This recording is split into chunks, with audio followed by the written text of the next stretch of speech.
Timothy Burns, a 42-year-old construction manager, has always believed in the sanctity of his marriage to Candy, a 37-year-old waitress. But when a simple text of congratulations turns into a discovery of betrayal, Tim's world shatters. Armed with shocking evidence of his wife's infidelity, Tim embarks on a journey of heartbreak, anger, and resolve to reclaim his life. Timothy Burns wasn't the kind of man to celebrate often, but this was different. After months of grueling work as a construction manager, he had just secured the Pinewood project, a contract that promised financial stability and maybe even a fresh start for his marriage. At 42, Tim had been through his share of struggles, but he believed that hard work and loyalty could fix anything. Excited, he texted his wife, Candy, who worked as a waitress at a local diner. "Guess what? Landed the big one. Things are finally turning around." Candy's reply came almost instantly. "That's amazing, Tim. So proud of you." Her enthusiasm seemed genuine, and for a moment, Tim felt a glimmer of hope that their strained relationship was back on track. But later that evening, something gnawed at him. Candy came home late, claiming she'd stayed after her shift to help clean up. She was still wearing her work uniform, but her hair was freshly combed, and she smelled faintly of cologne, one he didn't recognize. When he tried to embrace her, she stiffened slightly before retreating to the bedroom. Tim shrugged it off at first. She's probably just tired, he thought. But as the days went by, her late nights and distracted demeanor became a pattern. And then, when he stumbled upon something in the laundry, his world started to crack. The weekend had been uneventful, just Tim catching up on chores while Candy claimed to be out shopping. He didn't mind. He liked keeping busy. As he folded laundry, he came across a pair of her panties buried at the bottom of the hamper. He didn't think much of it until he noticed they felt damp and had a peculiar stain. Curiosity turned to concern as he examined them closely. A faint but distinct smell lingered. Something unfamiliar. Something that didn't belong. His heart sank. Candy had always been meticulous with her hygiene. This wasn't like her.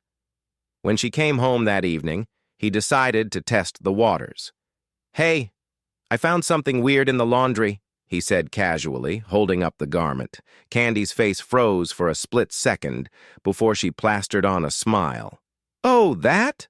I spilled some cleaner at work," she said, brushing it off with a wave of her hand.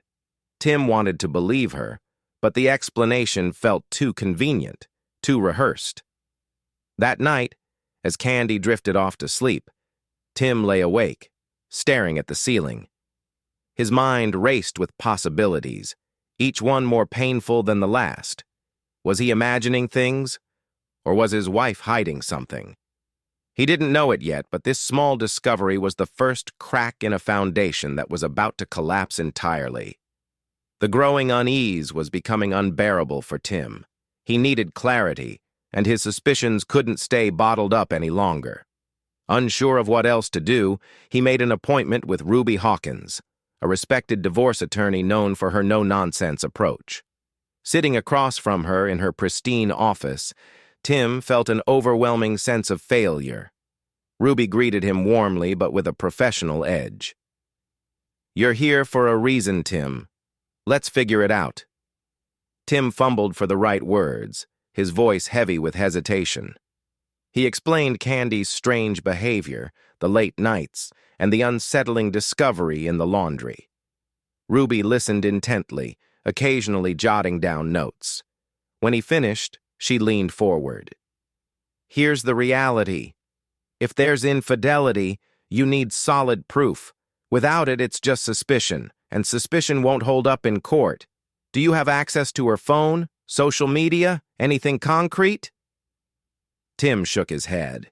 He hadn't even thought about snooping through Candy's belongings. It felt wrong. Ruby's expression softened. "Tim, this isn't about invading privacy. It's about protecting yourself. If she's cheating, you need to know the truth. Otherwise, this uncertainty will destroy you."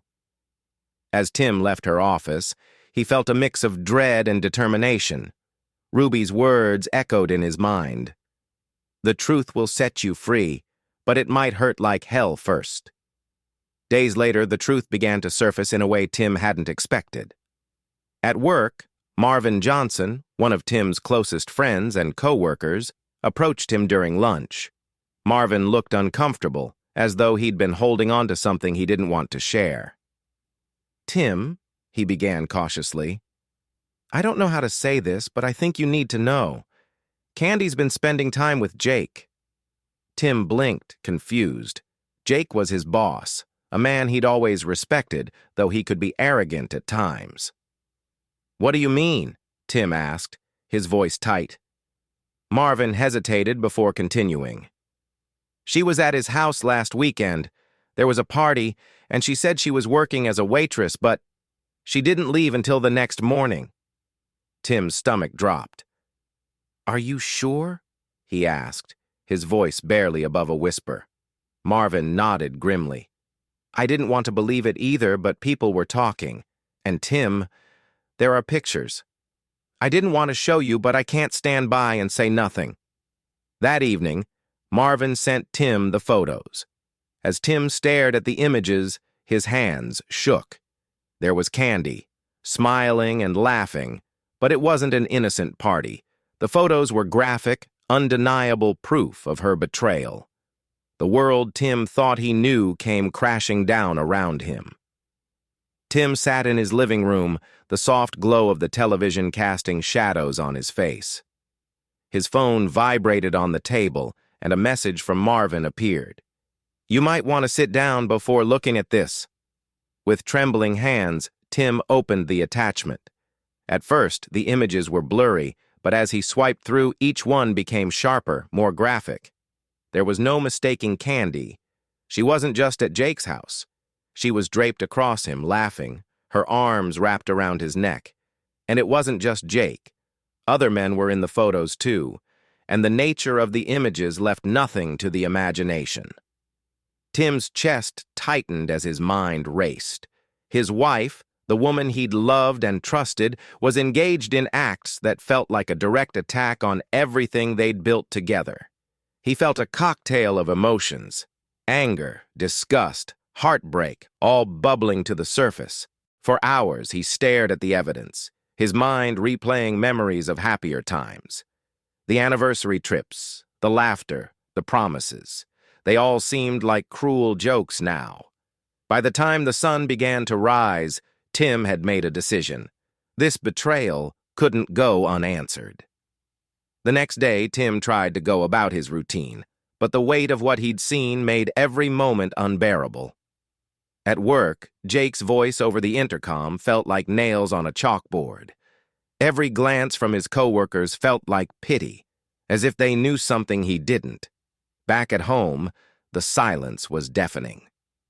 Candy was cheerful when she walked through the door, completely oblivious to the storm brewing inside Tim. He watched her carefully, noting every smile, every laugh. How could she act so normal when she had destroyed everything?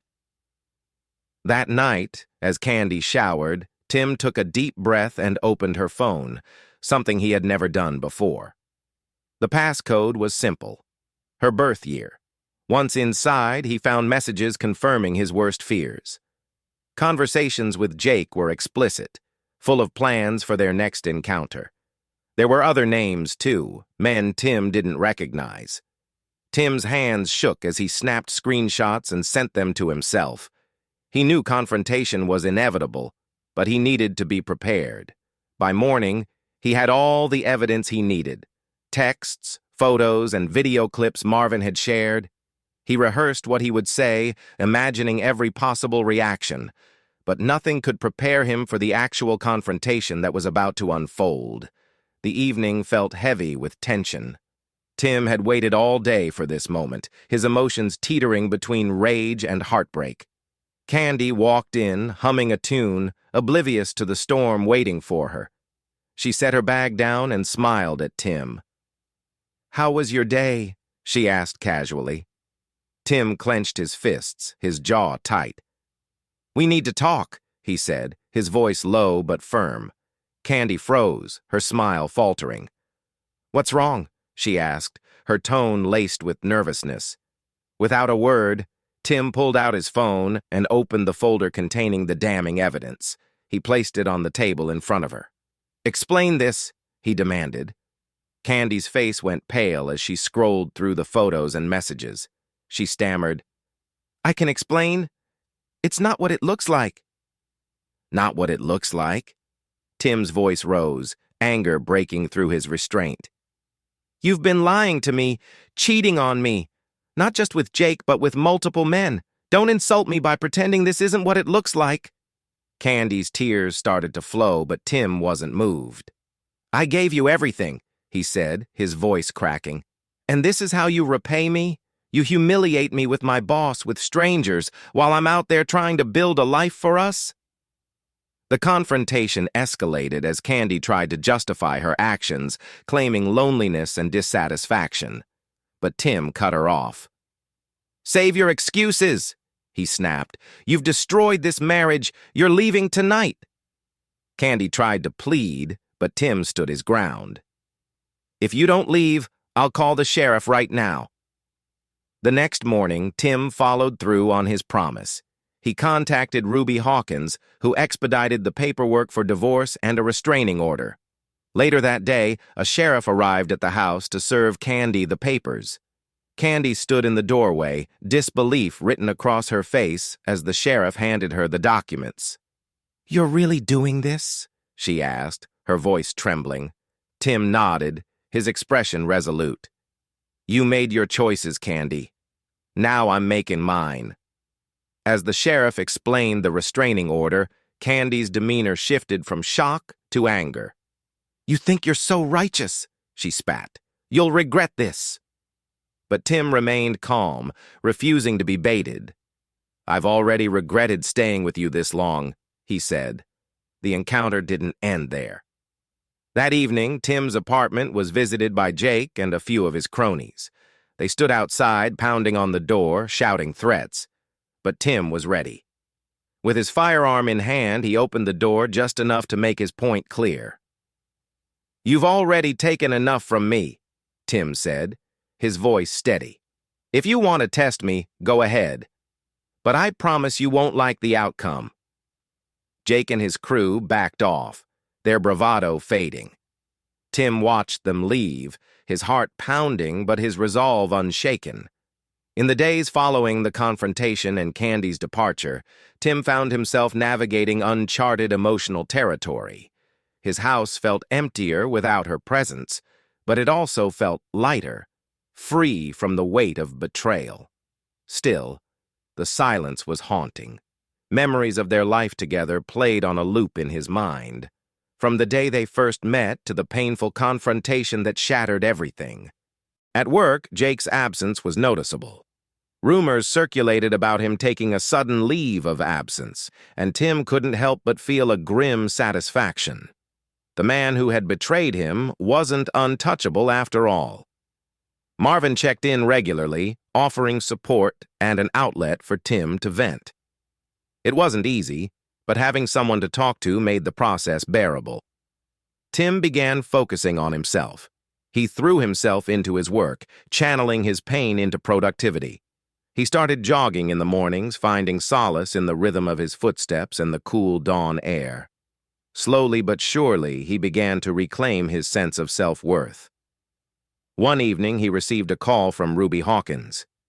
"Tim, I just wanted to let you know the divorce is progressing smoothly. Candy's agreed to the terms and the restraining order will remain in effect. You're almost at the finish line." Hanging up, Tim felt a mix of relief and sorrow. The life he had envisioned was gone, but a new one was beginning to take shape. Months passed, and Tim found himself standing at a crossroads. He had moved into a smaller, cozier apartment and was saving money to start a side business, something he'd always dreamed of, but never had the time or confidence to pursue. One evening, as he sifted through old photos, he stumbled upon a picture of himself and Candy during happier times. He stared at it for a long moment before setting it aside. It wasn't about forgetting. It was about letting go. Tim decided to share his story, not for pity, but as a lesson for others. He sat in front of his camera, recording a message for his YouTube channel. His voice was steady, his words heartfelt. If you're going through something like this, know that you're not alone. Betrayal hurts, but it doesn't define you. Take the time to heal, to rebuild, and to rediscover who you are. And most importantly, don't let anyone take away your sense of self-worth. He ended the video with a smile, his first genuine one in a long time. Thanks for watching. If my story resonates with you, please like, share, and comment below. And don't forget to subscribe for more stories about resilience and starting over. Together, we can move forward. As he clicked upload, Tim felt a sense of closure. The chapter with Candy was over, but his story was far from finished. Thanks for watching. If you're ready to explore another story of resilience and self-discovery, let me know.